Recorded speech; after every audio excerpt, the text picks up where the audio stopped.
I would say that hiring a GM, or at least exploring it, is your right next move, because you can't keep doing everything. At some point, if you want to keep growing to that next level, you do need to invest in that kind of salary to grow to that next level. Someone really good to come in and take over the day-to-day operations and the runnings of your business, that you can get freed up to do what you love and what you're good at. G'day team, Josh here. Today I want to talk to you about hiring a GM. So I want to walk you through the process, why you should do it, why it's a good idea, at what point in business to do it. And I guess I want to outline my experiences of what we went through in terms of how to find the best person to take on that GM role in your business. So the reason I'm talking about this is, I guess we're looking at the roadmap and the pathway for our boardroom clients, and at what point to start to bring on people like a GM or an operations manager. And so, like in our experience, typically at around that 2 million to 3 million kind of mark in your business, your effectiveness as a business owner really starts to drop, because everything still revolves around you. So like, you've probably got a few team leaders in place at around that 2 to 3 million per year mark. You're probably still running and leading a few projects, which let's talk about in a separate video. And you probably still have all your fingers in every part of the business. But so there's only so much you can get done in any single day. And I think where I see business owners really burning out is that they're trying to wear all the hats in the business. They're trying to run the team leaders, run a few projects. They're still looking after the, maybe the accountant or the bookkeeper, still running financing. They're still looking after invoicing. They're still in charge of admin, insurances, all those sorts of things. And you're just as a business owner trying to juggle and keep all these balls in the air. And that's why, like at about that 2 to 3 million per year mark, your effectiveness starts to drop, because you're trying to do too much. You're trying to keep all the balls in the air. But let's face it, like if you keep going that way, you're going to miss something. Something's going to break. Something's going to fall apart, because everything is still on you. And so, like, if you want to keep growing past the 2 to 3 to 4 to 5 million per year mark, your focus as the business owner, like, you've done an amazing job getting it to the 2 to 3 million per year mark, but your job as a business owner is not on delivery anymore. It is, where is the business going? Where's the next big strategic opportunity for this business? Where's the next big client going to come from? How am I going to, structure the business to get there? And if you're still wearing all the hats and juggling all the balls, you're never going to get there, because, it's always this case of whoever screams the loudest gets the most attention. And so if you're juggling all these balls and one drops, someone's going to scream, you're going to rush to fix it, and you're never going to get to focus on the big picture strategy and direction of your business. So if you're at that point where you are wearing all the hats, you are juggling too many things, and you've got a lot of people reporting to you, a smart next move would be to bring in a GM into your business. And look, these titles are interchangeable.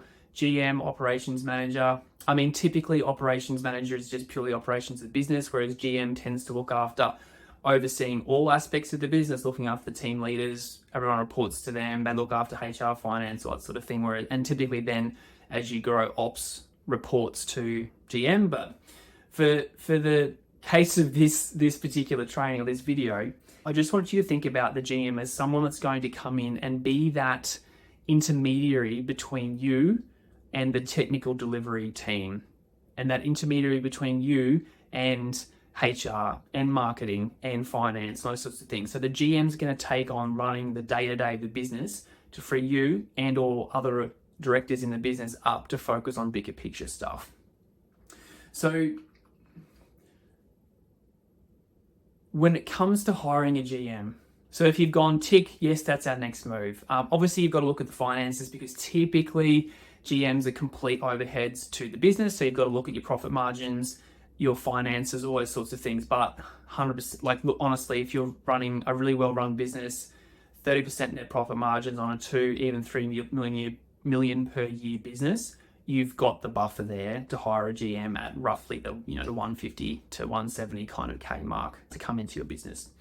So you've got to look at the finances and look at all of those sorts of things. You've also got to make peace with the fact that typically a GM, like I said, is got complete overhead to the business.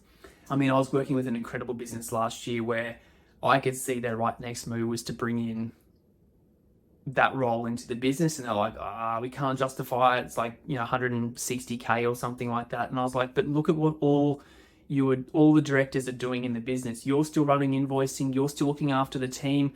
You're still talking to HR about employment contracts.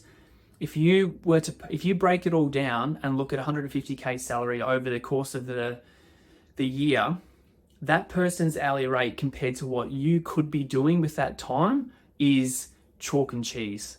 Like, if you could be spending an hour jagging the next $500,000 contract or the next $200,000 contract or all those sorts of things, you've just got to think about the lost opportunity cost of your time. And so there's this whole concept that we talk to everyone on Boardroom about, buying back your time.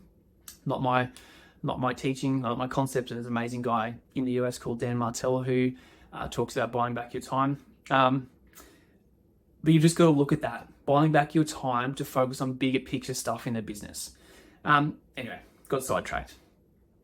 So the process for hiring a GM is very, very different to hiring a technical person. It's possible that you would have a good senior person in your team who is doing well technically, or maybe a project manager where you can see GM material, GM potential in terms of tapping them on the shoulder. Hey, do you want to take on this role in the business? That is possible. But more typically, it will be finding someone with a business background or a finance background to come into your business to kind of slot into that particular role. So for us, like in my consulting days, honestly, the best GM we ever had had no engineering background, hadn't run a consultancy before. He had a business background. He had run the operations of another business. I think he had a master's, like he had a commerce business degree or something like that. But yeah, he had a business background. He'd run the operations of another business. But the main thing was he was amazing with people, at connecting, helping them feel safe, helping them trust him. Because what he did was, like, he came in and like he provided that link or that step between the directors and the day-to-day business. So all of a sudden we had this conduit or this circuit breaker between all of the fires and the questions and all the stuff that we were fielding as directors. It all went through him. And then a lot of the times they got diffused, a lot of times he could work it out. And it also meant that like we weren't getting bothered as much. So it meant that we could really focus on the big picture strategy, the next big client, working on BD and marketing, all those sorts of things to take that business to the next level. Also M&A too, which was massive for us.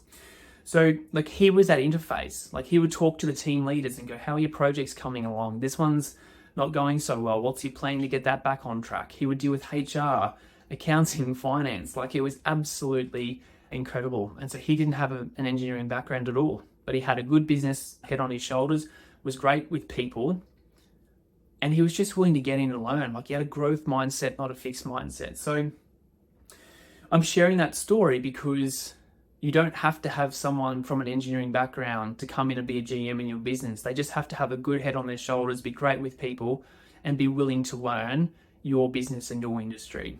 So I'm always a big believer in hire for cultural and value fit over technical experience, because the technical stuff can always be taught. So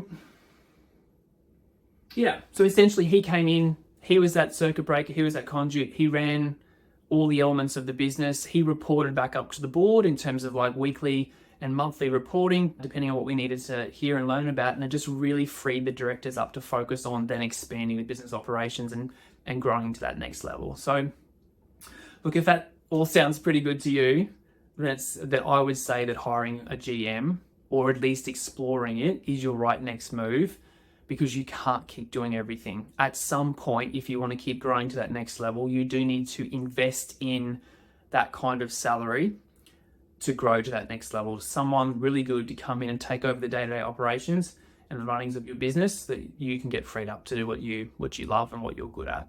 Yeah, I think that's all I want to cover. So hopefully that's covered the journey, the story, as well as just sparked your interest a bit or piqued your thinking around whether that might be the right next move for you. So look, if you want to keep doing this journey on your own, we have a ton of free resources to help you do that in terms of the podcast, YouTube channel, website, all those sorts of things. Heaps of stuff there that's for free that you can, use to help grow your consulting business. But if you want to get some help, if you just want the shortcut, if you want to be shown what to do, shown the blueprint, shown the pathway, all of these things that I talk about on the podcast, all available to you within Boardroom. So if that's you, if you want some help growing your consultancy and love to be part of an amazing community and get that help and support to grow your business with confidence, reach out. Let's have a chat about how we can help you grow your business faster through Boardroom. Have an amazing day.